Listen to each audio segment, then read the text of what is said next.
پیارے بچوں، آج ہم باب ششم کے سوالات اور اس کی مشق کریں گے۔ علامہ اقبال کب اور کہاں پیدا ہوئے؟ علامہ اقبال 9 نومبر 1877 کو سیالکوٹ میں پیدا ہوئے۔ اقبال کا آبائی وطن کون سا تھا؟ آپ کا آبائی وطن کشمیر تھا۔ شمس العالمین کا خطاب کس کو اور کیوں دیا؟ علامہ کے اصرار پر حکومت نے پہلے سید میر حسن کو شمس العالمین کا خطاب دیا۔ علامہ اقبال کا مطالبہ کیا تھا؟ علامہ اقبال نے مسلمانوں کے لیے علیحدہ وطن پاکستان کا مطالبہ کیا۔ علامہ اقبال کب فوت ہوئے اور ان کا مزار کہاں ہے؟ علامہ اقبال نے 21 اپریل 1938 کو وفات پائی۔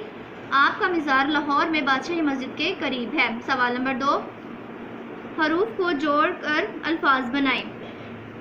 کاف واو میم یہ قومی، شین الف عین رے شاعر، میم فے کاف رے مفکر، کاف لام الف میم کلام، خے توئیں الف بے خطاب، تے عین بے یہ طبی۔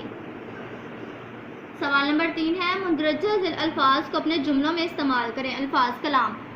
علامہ اقبال نے اپنے کلام میں عزت اور خودداری کا درس دیا۔ خودداری، آپ ایک خوددار انسان تھے۔ خواہ، آپ مسلمانوں کے لیے الگ خطے کے خواہ تھے۔ خطاب، آپ کو رحمت العالمین کا خطاب ملا۔ آپ صلی اللہ علیہ وآلہ وسلم کو رحمت العالمین کا خطاب ملا۔ خطے، پاکستان کے بہت سے خطے ہیں۔ سوال نمبر 4، الفاظ کے حروف الگ الگ کریں۔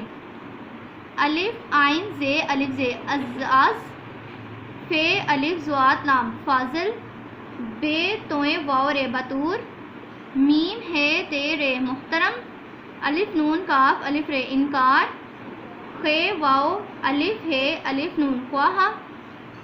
سوال نمبر 5، ہم معنی الفاظ کو آپس میں ملائیں۔ توجہ، دھیان، مدرسہ، اسکول، تقدر، پاس، خواب، نیند،